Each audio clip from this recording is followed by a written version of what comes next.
حضرات، اب تک جو آپ نے گفتگو سنی تھی وہ گفتگو ادب کیا ہے، ادب کی فطرت کیا ہے، ادب کو ہم کیسے سمجھتے ہیں یا اسے کیسے پہچانتے ہیں، اس کے سلسلے میں ابھی آپ کے سامنے گفتگو کی گئی۔ اب اس کے بعد ہم آپ سے اس حوالے سے جڑنا چاہتے ہیں کہ ادب کو پڑھنے کا کیا طریقہ ہے، یعنی ادبی قرأت کے رویے کیا ہوتے ہیں، کیونکہ ادب کی پہچان اس کے پڑھنے سے ہی ہے۔ جیسا کہ میں نے پہلے بتایا کہ ادب کی پہچان ادیب نہیں کرواتا ہے بلکہ ادب کی پہچان قاری کرتا ہے۔ یہ ادب طرح طرح کے پیدا ہوتے ہیں، تو اس کی وجہ کیا ہوتی ہے؟ اس کی وجہ ہوتی ہے، اس کو تھیورائز کر کے دیکھیں گے تو ادب کے اس کی جڑوں میں، طرح طرح کے ادب پیدا ہونے کی جڑوں میں دو تین چیزیں کار فرما ہیں۔ ایک تو خیال ہے، اگر خیال پر مبنی ادب لکھیں گے تو ایک ادب الگ ہوگا، اس طرح کے بہت سے ادب ایک طرف ہو جائیں گے۔ اگر آپ سماج کی بنیاد پر لٹریچر کو لکھیں گے تو اس طرح کے بہت سے ادب ہوں گے جو ایک طرف ہو جائیں گے، اور اگر آپ ثقافت کی بنیاد پر ادب کو لکھیں گے تو اس طرح کے ادب بہت سے ہوں گے جو الگ ہو جائیں گے۔ اب دیکھیے، آپ خیال کی بنیاد پر جو ادب لکھتے ہیں، موٹا موٹی اس کو رومانیت کا ادب کہتے ہیں، رومانٹسزم کا لٹریچر آپ رومانٹسزم کہتے ہیں۔ یہ خیال کی بنیاد پر ہوتا ہے، ابھی بتایا تھا میں نے۔ اسی طرح سے سماج کو اگر بنیاد بناتے ہیں تو کئی طرح کے ادب پیدا ہوتے ہیں، جیسے تاریخ کو پسند کرنے والا ادب، تاریخی ادب، یا مارکسی ادب۔ مارکسی ادب دیکھیے پورا سماج پر، اس کی سنرچنا جو ہے سماج پر ہے۔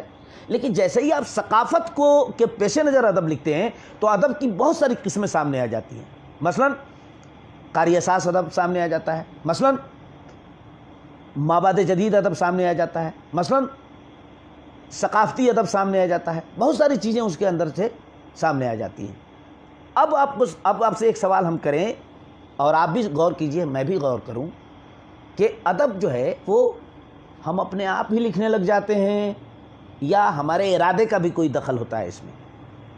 مثلا مان لیجئے میں ناولسٹ ہوں، تو میں ناولسٹ جو ہوں اور 2 یا 3 ناول لکھے میں نے، تو یہ ارادہ کر کے لکھا یا غیر ارادی فعل ہے؟ یہ اوپر سے کوئی چیز لکھواتی ہے ہم سے کیا؟ یا ہم کچھ ارادہ کرتے ہیں، کچھ اندر سے سوچتے ہیں، اور فل فلیج جب سوچ پیدا ہو جاتی ہے تو اس کے بعد میں ہم بیٹھ کر کے اس کو بڑھیا سے لکھتے ہیں۔ اس میں بھی 2 پہلو ہیں۔ کچھ لوگ سمجھتے ہیں کہ ادب ارادی فعل ہے، ارادہ کر کے لکھتے ہیں۔ جب ارادہ کر کے لکھنے والے لوگ دعویٰ کرتے ہیں ارادہ اور سمجھتے ہیں کہ ارادی فعل ہے ادب، تو وہ ان کے نزدیک ادب خود لذتی نہیں ہوتا ہے، سوئم سکھائے نہیں ہوتا ہے، سوئم سکھایا ادب نہیں ہوتا ہے۔ بہت سے لوگ کہتے ہیں بھائی ادب، شاعری، گیت یہ تو سوئم سکھائے ہے، ہم اپنے سکھ کے لیے اپنے لکھتے ہیں۔ تو جو لوگ ارادی فعل سمجھتے ہیں ادب کو، وہ کہتے ہیں ادب سوئم سکھائے نہیں ہے صاحب، آپ بیتی میں جگ بیتی ہے۔ ہم اپنے دکھوں کا اظہار نہیں کرتے، ہم پورے سنسار کے دکھوں کا اظہار کرتے ہیں۔ ادیب کمپاس ہوتا ہے، ادیب ایک کمپاس ہوتا ہے، ایک ذرا سا بھی کوئی ادھر سے گزرے، کوئی بھی جہاز جو کمپاس لگا رہتا ہے یا پول سٹار جو ہوتا ہے، اس سے کچھ بھی گزرے اس پر اثر ہوتا ہے۔ ادیب بہت حساس ہوتے ہیں، وہ صرف اپنے لیے نہیں جیتے ہیں۔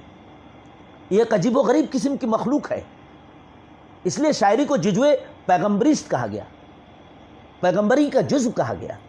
یہ کیوں کہا گیا؟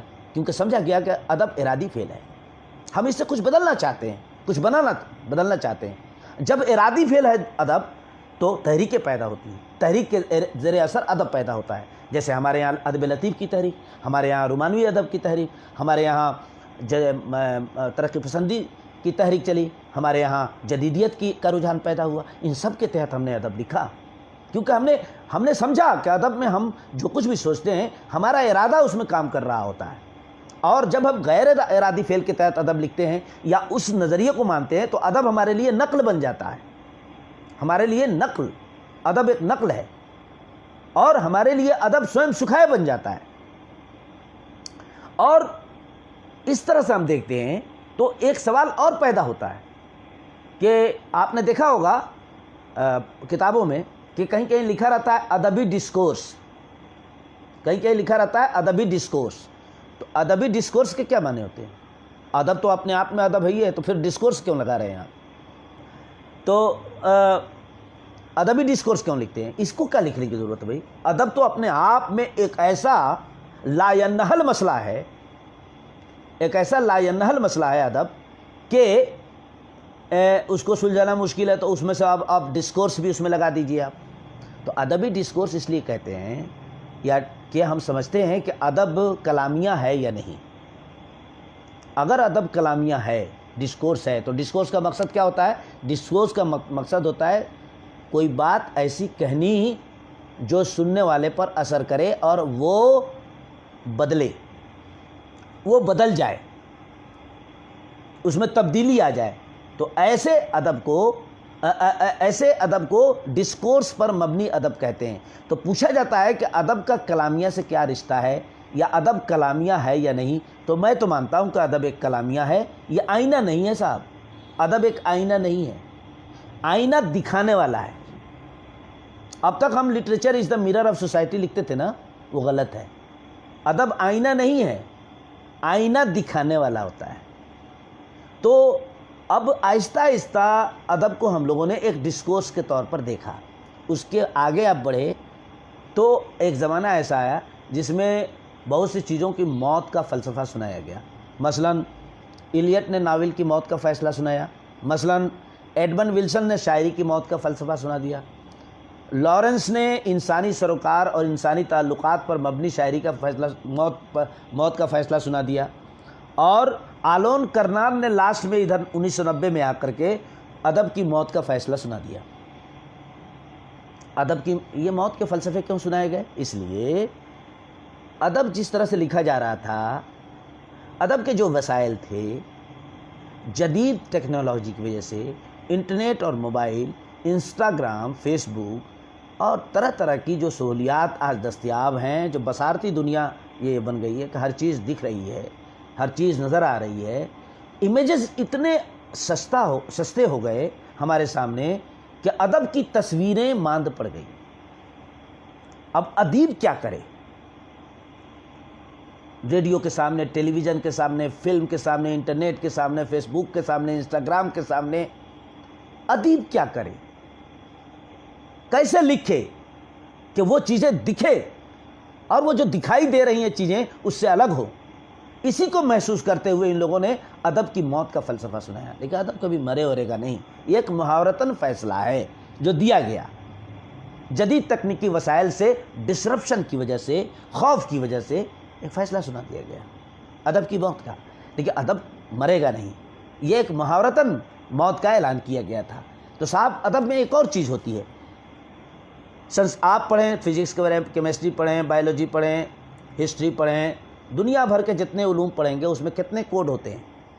شاید کوڈ کا استعمال ہوتا نہیں، ہوتا ہوگا تو زبان والا کوڈ جو ایک کوڈ ہوتا ہے وہی کوڈ ہوتا ہوگا. سمجھنے میں دقت نہیں ہوتی ہے. کوئی ہسٹری کی کتاب اٹھائیے، پولیٹیکل سائنس کی کتاب اٹھائیے، الا ماشاء اللہ کوئی پولیٹیکل تھیوری کی کتاب ہوتی ہے تو اس کو سمجھنے میں دقت ہوتی ہے، وہاں کچھ کوڈ وغیرہ ہوتے ہیں. لٹریچر میں 5 طرح کے کوڈ ہوتے ہیں. پہلا کوڈ تو لسانیاتی کوڈ، یعنی جس زبان میں وہ لکھا گیا ہے اس میں جو الفاظ جس طرح سے ڈکشنری میں اس کے معنی اور مفہوم بتائے گئے ہیں یا اس کے ہجے بتائے گئے ہیں وہ تو ہے ہی، اس کو لسانیاتی کوڈ ہے جس کا استعمال کر کے آپ نے اس زبان میں کوئی ادب لکھا تو لسانیاتی کوڈ ہے، وہاں اس کی پیروی آپ نے کی. دوسرا کوڈ ادبی کوڈ ہے جو آپ بناتے ہیں. یہ جو آپ بناتے ہیں ادبی کوڈ، یہ کئی طرح سے بناتے ہیں. ادب کے جو الفاظ ہیں اس کے معنی کو بدل دیتے ہیں، آگے پیچھے الفاظ کو کر دیتے ہیں.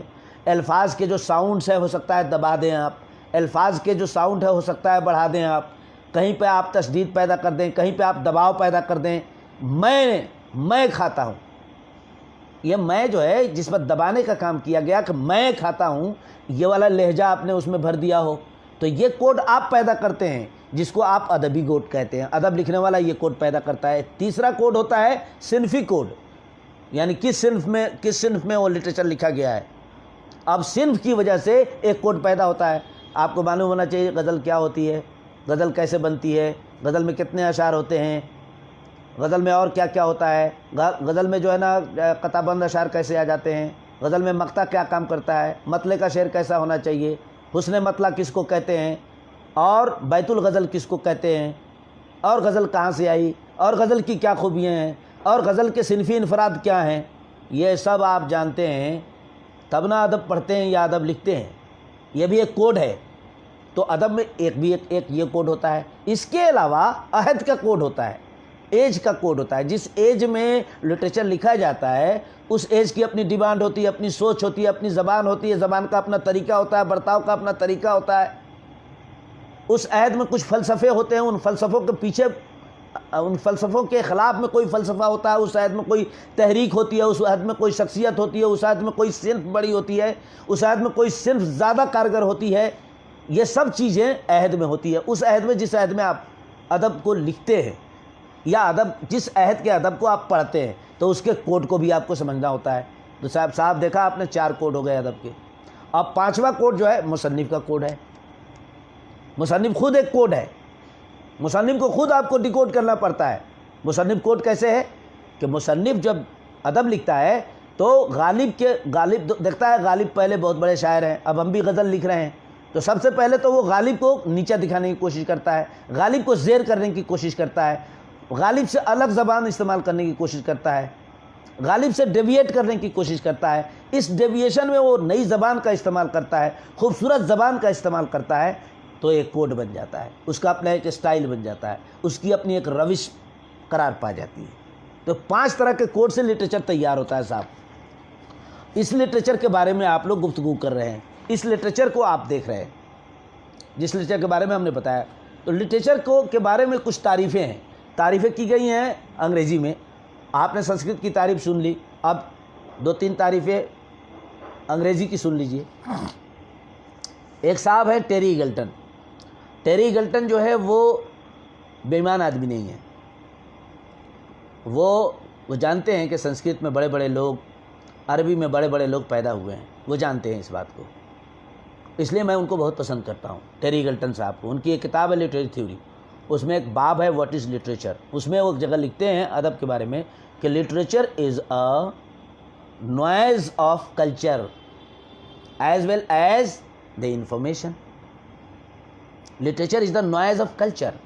یہ ثقافتی کولاہل ہے، یہ ثقافتی شورغل کا نام ہے لٹریچر۔ ایک اور تعریف سنیے، یہ بھی وہی لکھتے ہیں ٹیری ایگلٹن صاحب کہ literature is the, Jonathan cooler صاحب کہ literature is the communication with in communication. ہم نے کہا ایک قلم دیجئے، آپ تک بات پہنچ گئی، آپ نے کہا لیجئے، یہ تو کمیونیکیشن ہوا۔ یہ کہہ رہا ہے کہ literature is the communication with in communication, ترسیل کے اندر کی ترسیل ہے۔ Literature is a communication with in communication because the language of literature is language with in the language. ادب ترسیل کے اندر کی ترسیل ہے، کیونکہ ادب کی زبان زبان کے اندر کی زبان ہے، زبان کے اندر کی زبان، یہ ہے ادب کی تعریف۔ جو سامنے کی بھاشا ہے، زبان ہے، اوپر کی بھاشا ہے، اس کے اندر کی بھاشا کو ٹٹولنا، اس میں ادب لکھنا، وہ کہلاتا ہے ادب۔ اب ہم لوگ آتے ہیں 2-3-4 باتیں اور آپ لوگوں سے میں کرنا چاہتا ہوں، وہ یہ کہ یہ پوسٹ ماڈرن ایج میں لٹریچر کو اسپیشل کھچڑی نہیں سمجھی جاتی، نہ، ادب کے دائرے کو لوگ محدود نہیں کرنا چاہتے۔ ہم نے بتایا تھا آپ کو جاحظ کی تعریف۔ جاحظ نے کہا تھا کہ وہ علم کا سمندر جس میں دنیا کی علم کی ساری ندیاں دنیا کی اس میں آ کے مل جاتی ہیں۔ اس کا مطلب یہ ہے کہ ادب کا دائرہ ایسا نہیں ہے کہ سیاست سے نہیں ہے، ہسٹری سے نہیں ہے، سائیکولوجی سے نہیں ہے، پولیٹیکل سائنس سے نہیں ہے، کیمسٹری سے نہیں ہے، فزکس سے نہیں ہے، علم الحساب سے نہیں ہے، سب سے ہے۔ ادب کے دائرے کو آپ سکوڑ نہیں سکتے۔ یہ مابعد جدید عہد کے رائٹرز، کرٹکس یہ بتاتے ہیں کہ ادب کو آپ محدود کر کے نہیں دیکھ سکتے. یہ بھی نہیں کہہ سکتے کہ یہ سماج کا آئینہ ہے، انسانی جذبات کا اظہار ہے، یہ ادب برائے ادب ہے، یہ ادب برائے زندگی ہے، یا ادب جو ہے وہ آئینہ ہے. یہ سب کچھ نہیں ہے. ادب جو ہے وہ بیک وقت بہت کچھ ہے جو ان تمام چیزوں کا مجموعہ ہے. ان تمام چیزوں کو کرتے ہوئے بھی اپنے اختصاص کو برقرار رکھنے کا نام ہے ادب. ادب آئینہ نہیں ہے، آئینہ دکھانے کا کام کرتا ہے. میں نے اس سے پہلے بھی کہا تھا. جبکہ نئی تنقید کے لوگوں نے، فارملسٹوں نے ادب کو ایک طرح سے اس کو محدود کر دیا تھا. مابعد جدید ادب کے نقادوں نے اس کے دائرۂ کار کو بہت بڑھا دیا. اس لیے لٹریچر کے بارے میں آپ جتنا بھی بات کر لیں آپ اس کی تعریف نہیں کر سکتے. اس کی بڑی خوبصورت مثال ٹیری ایگلٹن نے کہا ہے کہ literature is just what people whimsically choose to call literature. جو لوگ، پڑھنے والے لوگ طے کریں گے کہ وہ کس طرح کا ادب پسند کرنا چاہتے ہیں اور کس طرح کی چیزوں کو ادب کہتے ہیں، وہ طے کریں گے. آپ نہیں طے کریں گے کہ لٹریچر یہ چیز ہے اور لٹریچر یہ چیز نہیں ہے. آپ نے ناول لکھا، ہمارے سامنے پیش کر دیا، ہو سکتا ہے کیا ایز اے ریڈر ہم کہیں کہ یہ ناول نہیں ہے، تب کیا کریں گے آپ نے تو ادب کے طور پر پیش کیا. اب پھر دیکھیں آپ سر سید کی بہت سی تحریریں اس زمانے میں صحافت کے ذیل میں سمجھی گئی، صحافتی تحریریں کہلائیں. بہت سے مضامین ان کے صحافتی تحریریں کے طور پہ رسالوں میں چھپے، بہت سے مضامین. لیکن آج سر سید کی ان تحریروں کو، جس کو آپ صحافتی تحریر کہتے تھے کسی زمانے میں، آج سر سید کی ان تحریروں کو آپ ادب کے طور پر پڑھتے ہیں. تو لٹریچر جو آپ لکھتے ہیں تو وہ لکھنے سے ہی آپ کے ادب نہیں بن جاتا ہے، وہ پڑھنے سے ادب بڑھتا ہے. ریڈر فیصلہ کرتا ہے، ریڈر بتاتا ہے کہ یہ ادب ہے کہ نہیں ہے. آپ کے کہنے سے کچھ نہیں ہوتا ہے. اس لیے گلٹن نے کہا ہے کہ some text are born literary, some text are born literary. کچھ ٹیکسٹ جو ہے نا ایسے ہوتے ہیں، جیسے مان لیجئے اقبال کی شاعری ہے، some text are born literary, وہ لٹرری طور پر پیدا ہی ہوتے ہیں وہ. لیکن some text are born to be literariness. لیکن کچھ ٹیکسٹ ایسے ہوتے ہیں جو لٹررینس، سم ٹیکسٹ اچیوڈ لٹررینس. کچھ ٹیکسٹ ایسی ہوتی ہیں جو بعد میں پڑھنے کے دوران بتائی جاتی ہیں کہ یہ بہت اچھا ہے، بہت اچھا ادب ہے، بہت عظیم ادب ہے، بہت اچھا ادب ہے، منفرد ادب ہے، اس میں یہ معنی ہے، وہ معنی ہے. پھر لوگ سمجھنے لگتے ہیں کہ یہ واقعی جو ہے نا.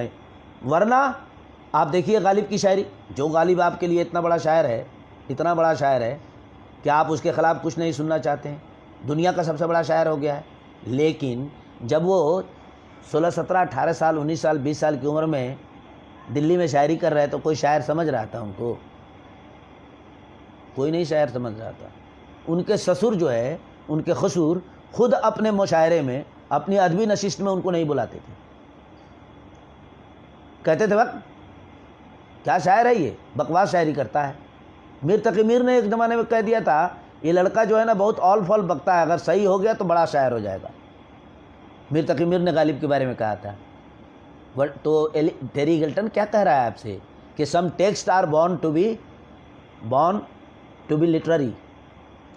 کچھ ٹیکسٹ جو ہے نا پہلے ہی سے ہی لٹرری بن کے پیدا ہوتے ہیں، لیکن سم ٹیکسٹ اچیوڈ لٹررینس. غالب اسی طرح کا شاعر ہے. 19ویں صدی میں غالب کا ڈنکا نہیں بجتا تھا، ذوق کا ڈنکا بجتا تھا. ذوق بہت بڑا شاعر تھا.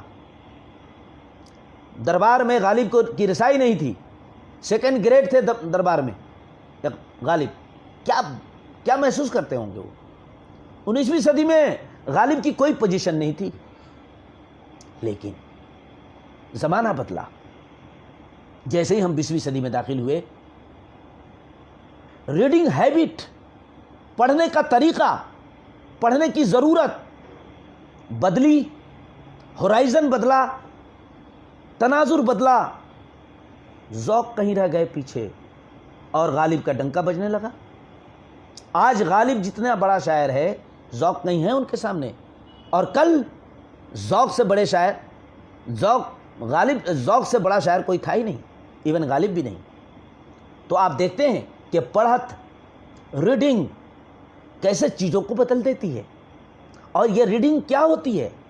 یہ ریڈنگ کچھ نہیں ہوتی ہے اس کے سوا کہ پڑھنے والا اپنی ہی آرزوؤں، اپنی ہی شادکامیوں، اپنی ہی تمناؤں، اپنی ہی آرزوؤں کی کھوج میں ادب میں چلا جاتا ہے.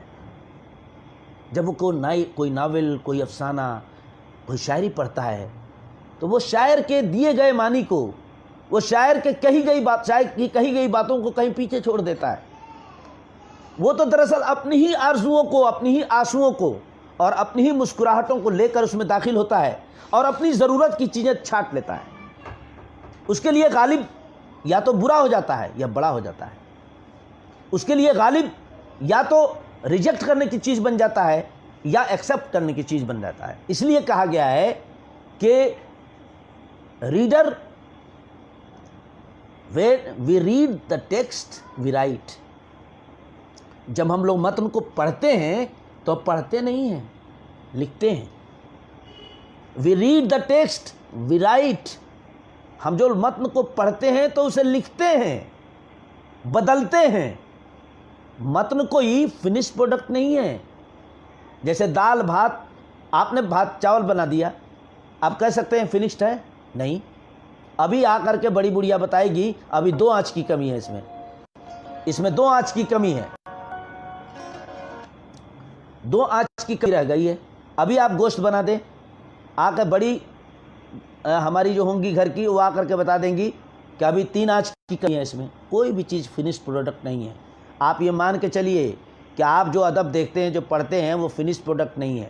اس میں بہت سے درز ہوتے ہیں، بہت سی شگاف ہوتی ہیں، بہت سی جگہیں ہوتی ہیں جو کھانچے ہوتی ہیں جو ان کو بھرنا ہوتا ہے آپ کو. وہ فنش پروڈکٹ نہیں ہوتی ہیں.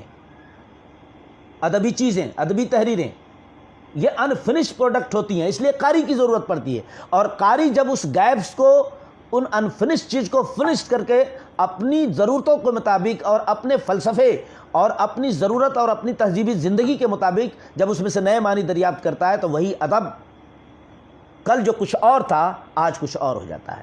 یہ ریڈنگ کا طریقہ ہوتا ہے. یہ کوئی ایک طریقہ نہیں ہے اس کا ریڈنگ کا، دنیا بھر کے طریقے ہیں ریڈنگ سے. یہ ادب کی دنیا جو ہے، یہ کون سی دنیا ہے صاحب؟ کن کن لوگوں کی دنیا ہے؟ یہ 3 لوگوں کی دنیا ہے. ایک ٹرائنگل ہے، ایک زاویہ ہے، ایک ترکون ہے. قاری، مصنف، متن، 3 لوگوں کا یہ اینگل ہے. کسی کو الگ نہیں کر سکتے. ادب کی دنیا میں سارا کھیل انہی تینوں کے میں سے کسی ایک کو اہم جاننے سے سارا کھیل شروع ہوا. ایک زمانہ تھا مصنف اللہ میاں سے تھوڑا سا کم تھا، وہ اللہ میاں سے تھوڑا سا ہی کم سمجھاتا تھا. مصنف کہہ دیتا تھا اس کے معنی یہ ہیں تو لوگ بھی وہی معنی مان لیتے تھے. حالی صاحب حاضر ہوئے غالب کے حضور میں اور کہا کہ نقش فریادی ہے کس کی شوخی تحریر کا، کاغذی ہے پیرہن ہر پے کرے تصویر کا. حضور معنی سمجھ میں نہیں آ رہا ہے، اگر آپ فرما دیتے کچھ اس سلسلے میں. تو غالب جو ہے نا اپنا گاؤ تکیہ درست کر کے بیٹھے اور اس کے بعد میں کہا غالب نے، اے میاں میں نے یہ شعر تو دراصل ایران میں ایک رسم ہوا کرتی تھی. اس زمانے میں جب فریادی درباروں میں حاضر ہوتے تھے تو وہ اپنے طریقے کا لباس پہن کر کے جاتے تھے، جس سے اندازہ ہو جاتا تھا کہ فریادی ہے اور کچھ فریاد کرنے کے لیے آیا ہے. اسی کے تناظر میں ایران کے اس رسم کی، جو درباروں میں یہ رسم ادا کی جاتی تھی، اسی تناظر میں یہ شعر کہہ دیا ہے اور وہی بات ہے اس میں. اب حالی صاحب منشائے مصنف یعنی آتھرس انٹینشن، حالی صاحب یعنی منشائے مصنف کے قائل ہو گئے. اب آئے اور انہوں نے اپنی کتاب میں جو غالب صاحب نے بتائے تھے جو معنی، وہی معنی لکھ دیے. ایک صاحب فضل الحق صاحب تھے دلی میں. کوئی صاحب گئے ان کے پاس، کہا کہ غالب کا یہ شعر آپ نے سنا ہے؟ بولے کہ ہاں پڑھیے. انہوں نے شعر پڑھا، کوئی شعر پڑھا. کہا کہ ہاں. تو انہوں نے کہا مرزا صاحب نے کیا کہا؟ مطلب مرزا صاحب نے اس کے معنی یہ بتائے ہیں. تو فضل الحق صاحب نے کہا مرزا صاحب سے جا کے کہہ دیجئے گا کہ شعر کے معنی نہ بتایا کریں، شعر کے معنی وہ غلط بتائے ہیں انہوں نے، شعر کے معنی دراصل یہ ہیں۔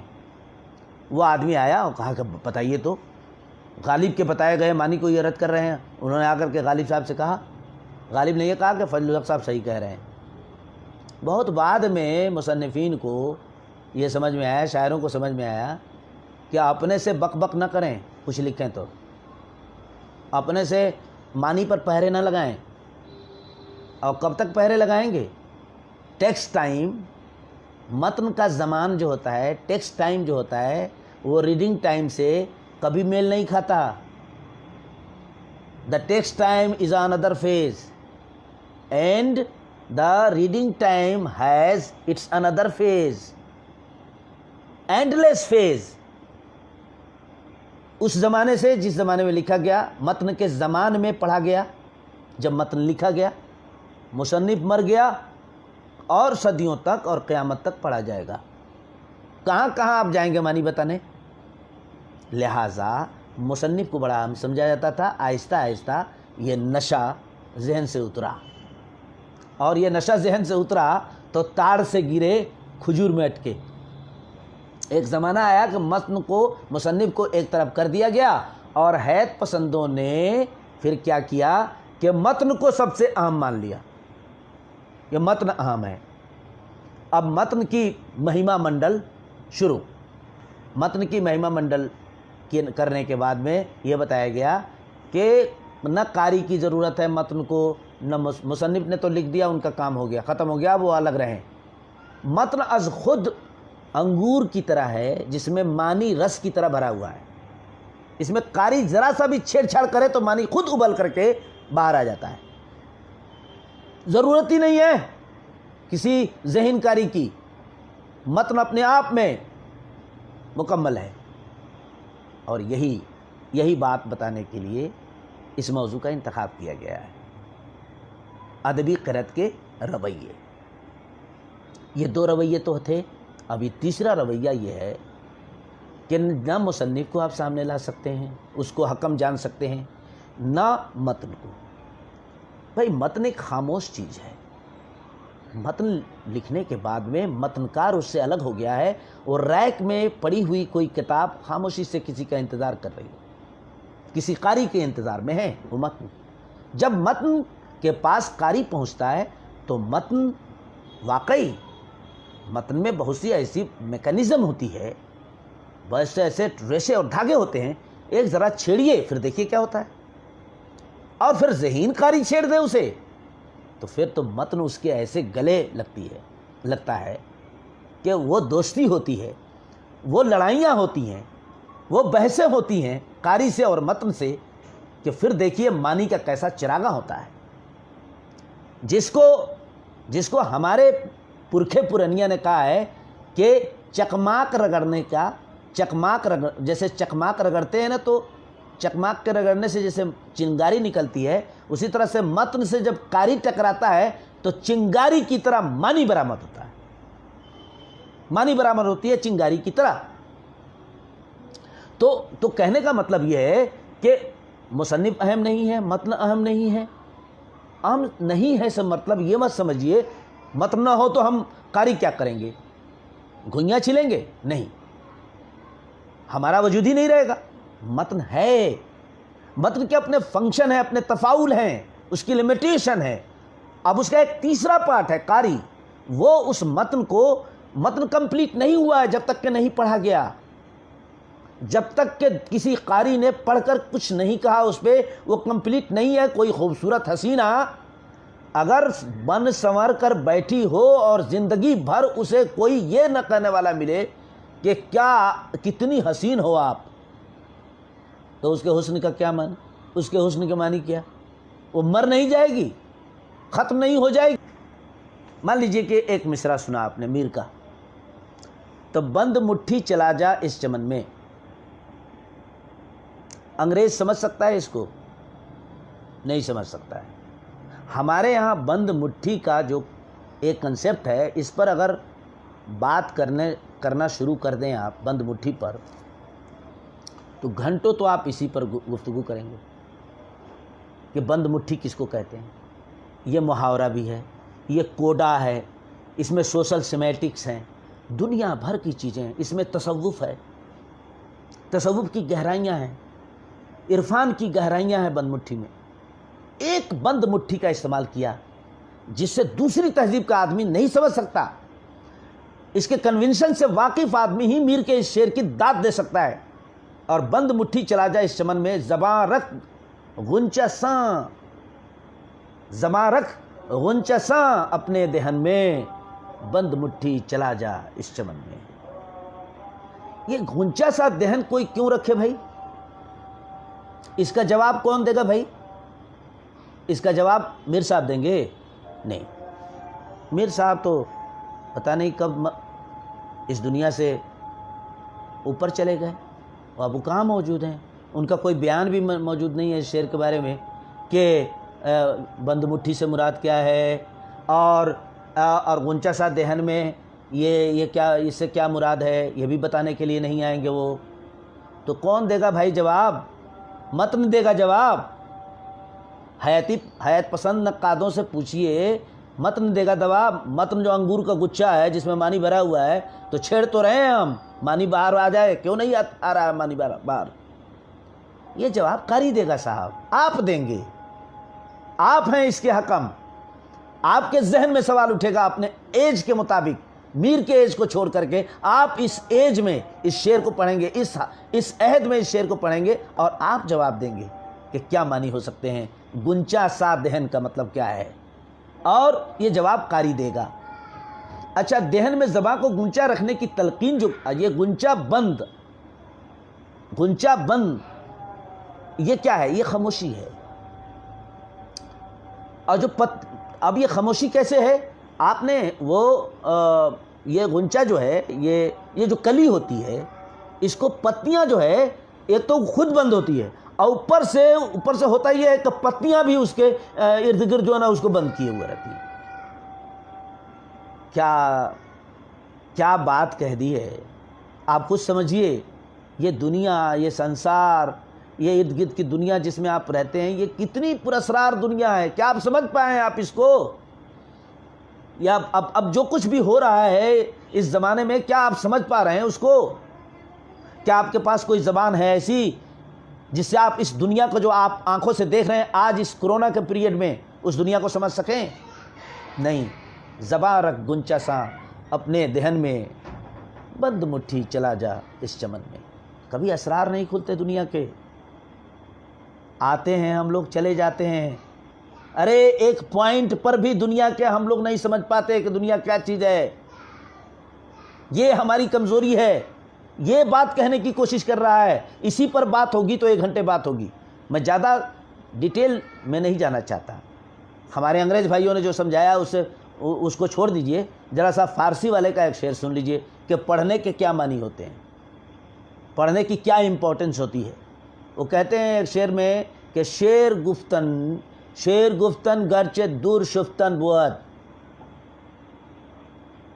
شعر گفتن گرچہ دور شفتن بود، شعر فہمیدن بیز گفتن بود۔ آپ بتائیے، شعر گفتن گرچہ دور شفتن، شعر کہنا ٹھیک ہے، موتی پرونے کا عمل ہے، موتی کی لڑی بنانے کا عمل ہے، وغیرہ وغیرہ، جتنی تعریف کر لیجئے شعر کہنے کا۔ شاعر کی تعریف تو ہے ہی، شاعر سے کہاں انکار، شاعر تو ہماری آنکھ ہے، شاعر تو ہمارا دل ہے، لیکن ہمارے دل کو، ہماری دھڑکنوں کو سمجھنے والا کون ہے؟ ہم جو لکھ دیتے ہیں اس کو سمجھنے والا کون ہے؟ قاری ہے۔ تو کہتے ہیں کہ موتی پرونا، جتنی تعریف کر لیجیے شاعر کی، دوسرے مصرے میں کہتے ہیں کہ شعر فہمیدن بیز گفتن بود۔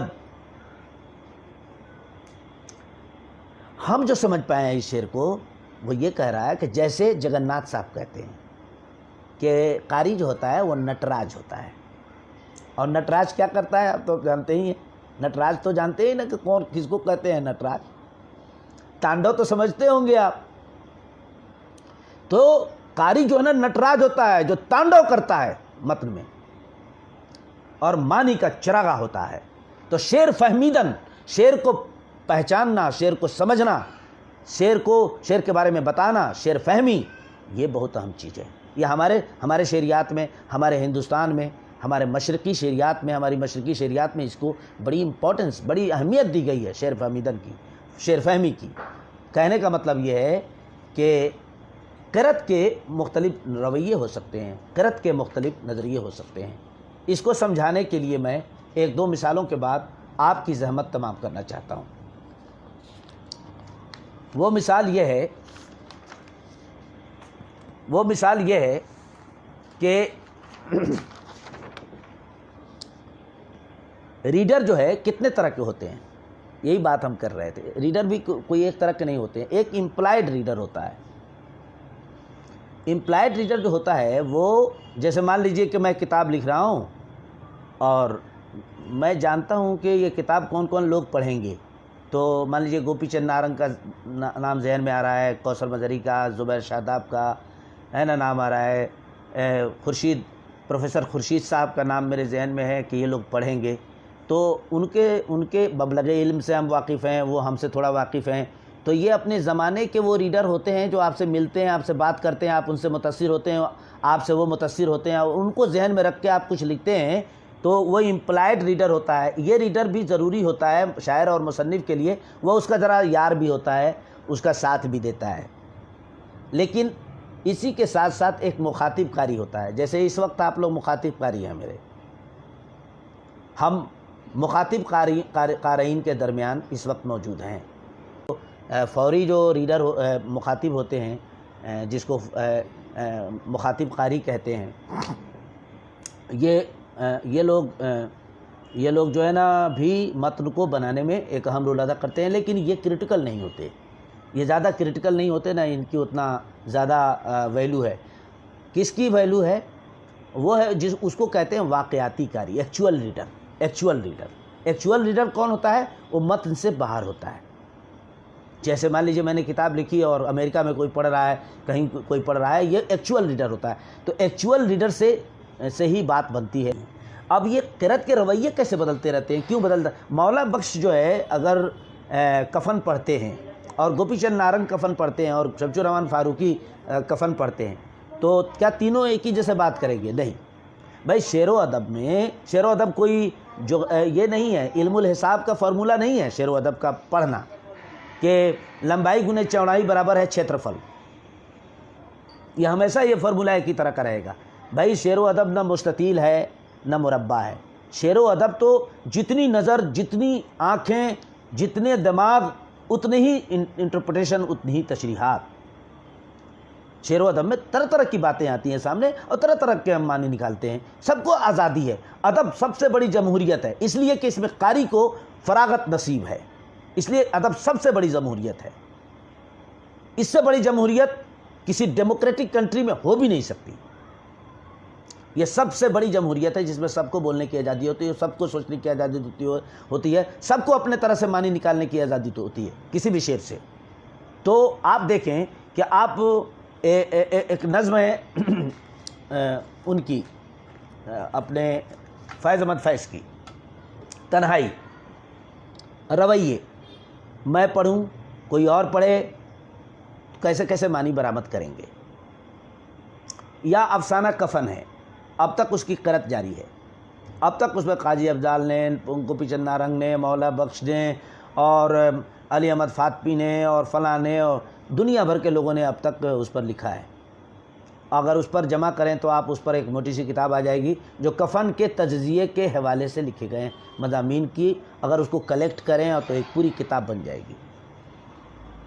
تو ایک ہی ٹیکسٹ پر اتنے دنوں سے کیوں بات ہو رہی ہے؟ کیا بات ہے؟ اور سب نے ایک ہی طرح کی بات کی ہے کیا؟ نہیں. اب آپ کو ہم بتاتے ہیں کہ قرأت کے رویے میں تبدیلی کی وجہ کیا ہوتی ہے. مان لیجئے کہ میں ہسٹورین ہوں اور میں ہسٹورین ہونے کے ناطے 20ویں صدی کے پرولیٹیریٹ کلاس کی زندگی کو دیکھنا چاہتا ہوں. تو ایز اے ہسٹورین میں اور اس میں عورتوں کی حالت و حیثیت اور ڈپرائیو کلاس کی حالت و حیثیت کو دیکھنا چاہتا ہوں 20ویں صدی کے ہندوستان میں، مشرقی یو پی میں. تو کفن کا مطالعہ ہمارے لیے ضروری ہو جائے گا ایز اے ہسٹورین. اور اگر میں تاریخی نقاد ہوں تو بھی میرے لیے ضروری ہو جائے گا. اب اس میں ہم کو کیا نظر آئے گا؟ نظر یہ آئے گا کہ ہم چونکہ 20ویں صدی کی سماجی زندگی اور اس میں غریب لوگ جو رہتے تھے ان کی زندگی کے بارے میں کفن افسانے میں دیکھنا ہے مجھے، تو میں سوشل سیمیٹکس کو بھی دیکھوں گا، تو یہ دیکھوں گا کہ رائٹر جو ہے وہ ہندو داہ سنسکار کا مذاق اڑا رہا ہے۔ ہندو داہ سنسکار کا مذاق کیوں اڑا رہا ہے بھائی؟ کیا ہوگا جس کو زندگی بھر تن دھکڑے کو کپڑے نہیں ملے، اس کو کفن کی کیا ضرورت ہے؟ اور کفن کے پیسے سے شراب پینا مذاقی اڑانا تو ہوا۔ ایسا کیوں کر رہا ہے شاعر؟ ایک نظریہ تاریخی ہے قرت کا، تو ہم پاتے ہیں جب ہم جاتے ہیں مصنف کی زندگی کی طرف تو وہ دوسری شادی کرنا چاہتے تھے پریم چند، اور ہندو سماج میں دوسری شادی آپ کر نہیں سکتے، تو اسے وہ ناراض ہو گئے تھے، اور ناراض ہونے کے بعد میں ان کا جھکاؤ گوتم بدھ کی طرف، یہ امبیڈکر کی طرف ہو گیا تھا، یعنی وہ بدھزم کی طرف چلے گئے تھے۔ لہٰذا یہ جملے جو نکلے ہیں وہ ایک نفسیاتی اثر رکھتے ہیں، اور اس کی ایک ہسٹوریکل ریزن برآمد ہوتی ہے، تو یہ تو تاریخی سچائی ہو گئی، یہ تو ایک تاریخی قرت ہو گئی۔ قرت کا ایک رویہ یہ ہو گیا، اس رویے میں آپ نے بہت کچھ دیکھ لیا۔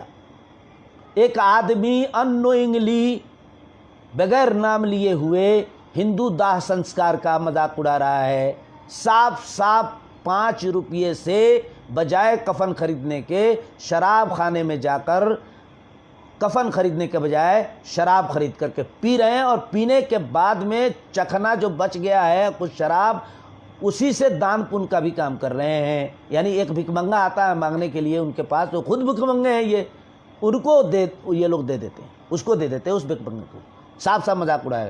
یہ اگر آپ دیکھیں کہ پونا ایکٹ جو ہے جس میں مندر میں دلتوں کو جانے سے روکا گیا تھا، اس سلسلے میں جو جھگڑا پیدا ہوا تھا، پریم چند اس جھگڑے میں گاندھی جی اور امبیڈکر جو پونا پہنچ چکے تھے، اور انہوں نے وہیں سے بتایا تھا پریم چند کو، پریم چند بھی پونا جا رہے تھے، اور وہاں پر امبیڈکر نے گاندھی جی کے مت سے، گاندھی جی کی رائے سے بالکل اختلاف کیا۔ وہاں دلتوں کو مندر میں نہیں جانے دیا جا رہا تھا، اور ادھر ان کی شادی نہیں ہو رہی تھی، اور ہندو سماج میں ویرودھ ہو رہا تھا دوسری شادی کے لیے۔ اب یہ سب ریجن آپ دیکھیں گے تو آپ کو اس کی پرچھائیاں تو اس میں نظر آئیں گی۔ تو قرت کا ایک طریقہ تو یہ بھی ہے۔ اب قرت کا دوسرا طریقہ ہے، قرت کا دوسرا طریقہ یہ ہے، وہ ہے آج کے زمانے میں پوسٹ ماڈرن فیج میں ہم دیکھتے ہیں کہ عورت اس میں بول نہیں رہی ہے۔ ایک دوسرا طریقہ یہ ہے، عورت بول نہیں ہے تو فیمنسٹ لوگ کہیں گے بھائی اس میں سارے کیریکٹر بول رہے ہیں اور یہ صرف عورت چیخ رہی ہے، یہ کیا بات ہوئی؟ ٹیکسٹ کو اس طرح سے پیش کرنے کا کیا مطلب؟ ایک عورت نے سوال کر دیا جو فیمنسٹ ہے، اور کہا کہ بھائی آپ نے، پریم چند نے مردوں کو تو بہت بولتے دکھایا ہے، عورت کو دکھایا بھی تو تھوڑی دیر کے بعد چیختے چیختے مر گئی، درد ذہ میں مبتلا ہو کر کے مر گئی، اور اس کی چیخوں کی آواز، اس کی چیخ ابھر رہی ہے، وہی آواز آ رہی ہے، کوئی لفظ نہیں بولتی ہے وہ، یہ کیا بات ہوئی؟ ایک قرت کا رویہ یہ ہوا، بھئی عورت کو اس میں نیگلیکٹ کیا گیا ہے، عورت کی نمائندگی اس افسانے میں نہیں ہو سکی ہے۔ لیجئے صاحب، اب اس کا کیا جواب ہے؟ قرت کا ایک رویہ یہ بھی ہے، قرت کا ایک رویہ یہ بھی ہے کہ پریم چند کے افسانہ کفن میں ایک جگہ استعمال کر دیا ہے، پریم چند نے چمار لفظ کا استعمال کر دیا ہے۔ دلت ڈسکورس والے اور دلت تنقید والے دلت نقادوں کے لیے یہ قابل اعتراض ٹھہرا ہے۔ انہوں نے کہا کہ افسانے میں انہوں نے کیسے چمار لفظ کا استعمال کر دیا؟ یہ افسانہ چماروں کو یعنی دلتوں کو ذلیل کرنے کے لیے لکھا گیا ہے۔ اب بتائیے، قرت کا ایک رویہ یہ بھی ہے، اور قرت کا ایک رویہ یہ بھی ہے پوسٹ ماڈرن رویہ، جس میں ہم دیکھتے ہیں کہ ایک عورت کی آواز نہیں ابھر رہی ہے، تو ہمارے سماج کے ریئل کنڈیشن کو، اصلی کنڈیشن کو پریم چند نے ابھار کر رکھ دیا ہے۔ اور وہ اصلی کنڈیشن کیا ہے؟ ہمارے ہاں عورت کی آواز ابھر نہیں رہی ہے، بہت ابھرتے ہوئے بھی، ہر جگہ میڈیا پر نظر آتے ہوئے بھی عورت لبریٹ نہیں ہے، عورت آزاد نہیں ہے۔ اور اس زمانے میں، جس زمانے میں پریم چند لکھ رہے تھے، اس زمانے کا سماج کیسا تھا؟ وہ سماج، اس سماج میں عورتوں کی حالت و حیثیت، ان کی اپنی ریکگنیشن، ان کی شناخت، ان کا تشخص اسی حد تک تھا جس حد تک اس میں دکھایا گیا۔ یہ پوسٹ ماڈرن رویہ ہے۔ وہ بچہ جو پیدا ہونے سے پہلے اس کے پیٹ میں ہی مر گیا، اس کی ماں بھی مر گئی، گوپی چند نارنگ کہتے ہیں کہ دراصل اس کا پیٹ اس بچے کے لیے کفن بن گیا۔ یہ اس کی ایک دوسری ریڈنگ ہو گئی۔ اور ہماری ریڈنگ کے مطابق جو ہم نے لکھا ہے پریم چند کے اس افسانے پر ایک پوسٹ ماڈرن کرٹیسزم میں نے کیا ہے، اس میں ہم نے یہ کہا ہے کہ دراصل کفن جو ہے وہ ایک طرح کی آئرنی ہے، ایک ڈیسٹینی ہے، ایک مقدر ہے ہم انسانوں کا۔ ہم انسان جیسے ہی پیدا ہوتے ہیں ویسے ہی کفن خرید لیتے ہیں۔ ہمیں اس صورتحال کو سمجھ لینا چاہیے۔ گویا کہ ہمیں اگر اس صورتحال سے باہر نکلنا ہے تو اپنے سماج میں گھیسو اور مادھو کے جو کنڈیشنز ہیں، ان کی جو شناخت ہے، اس شناخت پہ ہمیں غور کرنا چاہیے۔ مصنف کی مداخلت پہ ہمیں غور کرنا چاہیے۔ مصنف کس کے ساتھ ہے؟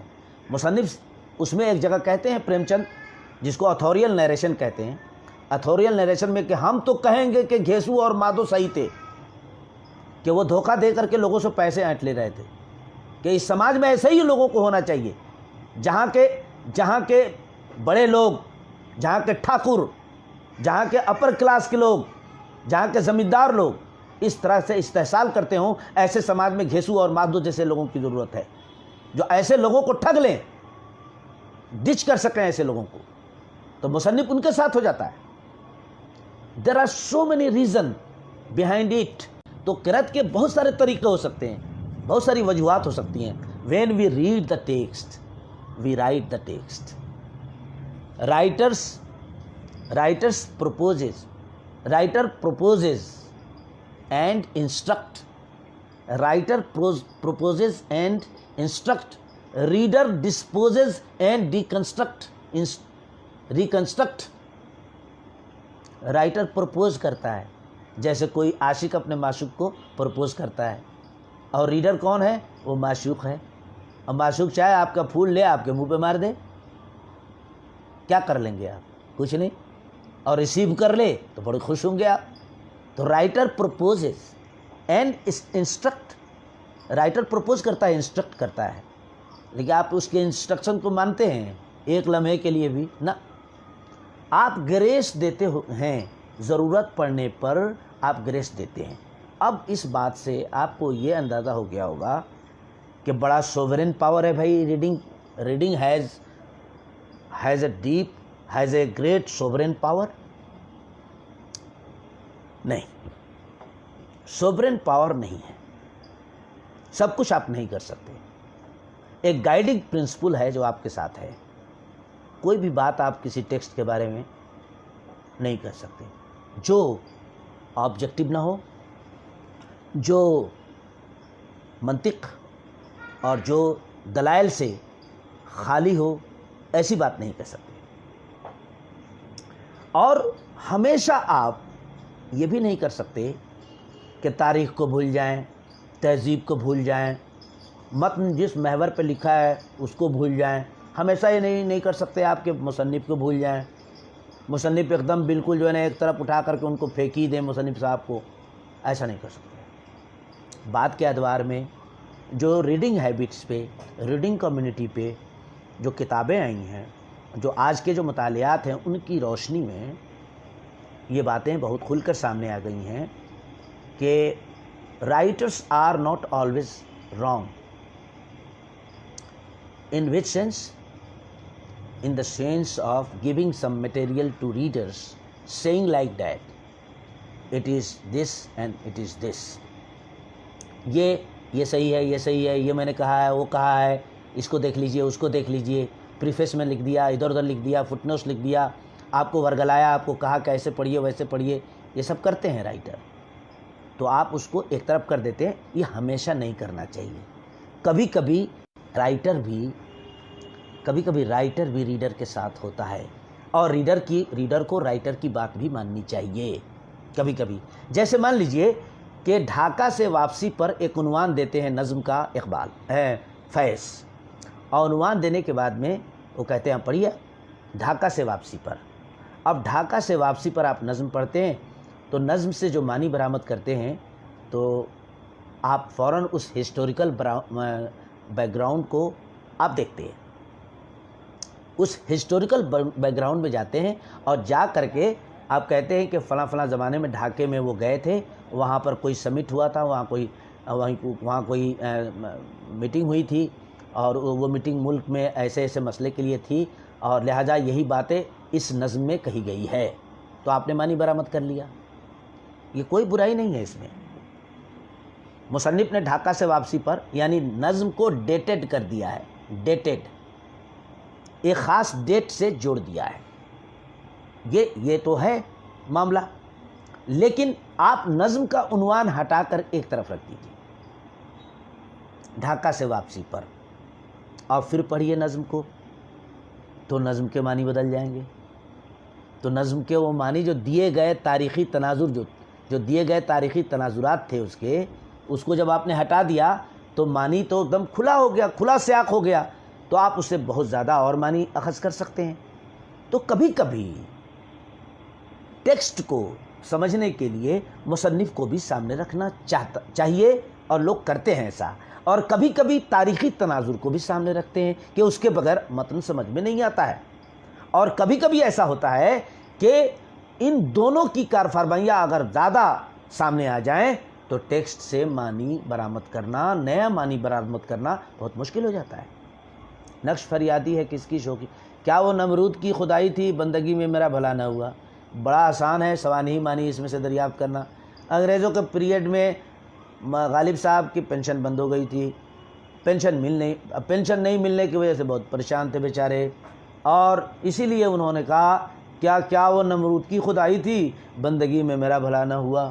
بہت پریشان تھے نا، پینشن کی وجہ سے بہت پریشان تھے، لہٰذا یہ شعر کہہ دیا، کیا وہ نمرود کی خدائی تھی بندگی میں میرا بھلا۔ نمرود یعنی انگریزوں کے بارے میں کہہ رہے ہیں غالب۔ یہ سوانح، اگر سوانح اور تاریخ کو سامنے رکھیں گے تو اس شعر میں اور معنی میں کوئی فرق نہیں ہے، جو سوانح ہے وہی معنی ہے، جو معنی ہے وہی شعر ہے، یعنی شعر میں کوئی اور معنی ہے یہ نہیں ہے سوائے اس کے کہ شاعر کی زندگی کے معنی اس میں آ گئے ہیں۔ میر نے جو ہے نا شاہ کے کوہلو جواہر تھی، انہی کی آنکھ میں پھرتی سلائیاں، دیکھیے وہ شعر تو آپ نے سنا ہی ہوگا۔ اب لوگوں نے کہہ دیا کہ یہ شعر جو ہے نا فلاں بادشاہ جو تھے اس زمانے میں ان کی آنکھ میں جو ہے نا سلائیاں یعنی جلتی ہوئی جو ہے نا وہ ڈال دیا گیا تھا اور اندھا کر دیا گیا تھا، اسی پر میر نے شعر کہا ہے، اور بعد میں محققین نے کہا کہ نہیں اس واقعے سے پہلے کا شعر ہے یہ۔ تو بتائیے اب کیا کہا جائے؟ اب تاریخ کو آپ ڈھونڈ رہے ہیں، جو تاریخ ابھی بیان نہیں ہوئی ہے، جو تاریخ ابھی وقوع پذیر نہیں ہوئی ہے، اس پر شعر پہلے سے موجود ہے، اور آپ اس وقوع پذیر شدہ تاریخ کو شعر سے جو بعد میں تاریخ آئی ہے اس تاریخ کو اس پر منطبق کر رہے ہیں، یہ سمجھتے ہوئے کہ یہ شعر اس واقعے کے ہونے کے بعد کہا گیا ہے۔ تو یہ گڑبڑیاں پیدا ہوتی ہے اگر آپ زیادہ تر مصنف کو ذہن میں رکھتے ہیں، زیادہ تر تاریخ کو ذہن میں رکھتے ہیں، زیادہ تر جو ہے نا متن کو ہی اہم سمجھتے ہیں، تو یہ سب گڑبڑیاں پیدا ہوتی ہیں، ہونے کے چانسز ہیں۔ معنی یابی کے سلسلے میں معنی اخذ کرنے کا سلسلہ بڑا ڈیموکریٹک سلسلہ ہے، بڑا جمہوری مزاج کا تقاضا کرتا ہے بہت، ورنہ آپ سستے قاری ہو جائیں گے۔ آپ کو اہم قاری بننا ہے تو بہت جمہوری طریقہ اپنانا ہوگا، آپ کو کبھی آپ کو مصنف کے ساتھ ہونا ہوگا، کبھی نہیں ہونا ہوگا، کبھی سیاق و سباق کو ڈھونڈنا ہوگا، کبھی نہیں ڈھونڈنا ہوگا۔ پھر کوئی آیا دل زار نہیں کوئی نہیں، راہ رو ہوگا کہیں اور چلا جائے گا۔ پھر کوئی آیا دل زار نہیں کوئی نہیں، اسی کو دیکھیے ترقی پسند کہے گا، اور اس نظم کو پڑھنے کے بعد میں اور اس طرح کی اور سی بہت ساری نظموں کو پڑھنے کے بعد میں علی سردار جعفری نے یہ کہا کہ فیض جو ہے وہ پرولتاری ذہن کا، برزوا ذہن کا شاعر ہو گیا ہے، ہمیشہ تنہائی اور محبوب کی یاد اور یہ سب باتیں کرتا ہے وہ۔ اور صبح آزادی والی نظم کے بارے میں تو صاف کہہ دیا، تو یہ نظم تو کوئی آر ایس ایس تنظیم کا آدمی بھی کہہ سکتا ہے، تو اس نے اقبال نے کہہ دیا تو کیا برا کیا؟ چلو کہ وہ منزل ابھی نہیں آئی۔ یہ کمنٹ کس کا تھا؟ ایک قاری کا تھا، وہ قاری جو انہی کی پارٹی کا تھا، یعنی علی سردار جعفری. یہ ہے سمجھ علی سردار جعفری کی. بہت سب بڑی سمجھ رکھتے ہیں اقبال کو لکھنے پر، کتاب لکھنے میں، کبیر کو لکھنے میں. یہاں پر گچا کھا گئے وہ. انہوں نے کہہ دیا RSS والا بھی تو ایسی ہی نظم کہہ سکتا ہے. اب فیض صاحب تو بہت ہی برداشت کرنے والے شعراء میں سے تھے. ایک ایڈورڈیل کلوز ہے اس میں، پھر کوئی، پھر، لفظ پھر، اسی پر غور کر لیجئے گا تو قرأت کی ساری صورتیں سامنے آ جائیں گی آپ کے سامنے.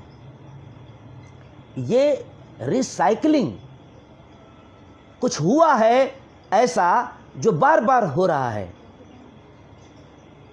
یہ اسلوبی حربہ جو فیض نے استعمال کیا ہے، قاری کو فوراً بہت طرح کے معنی سے جوڑ دیتا ہے.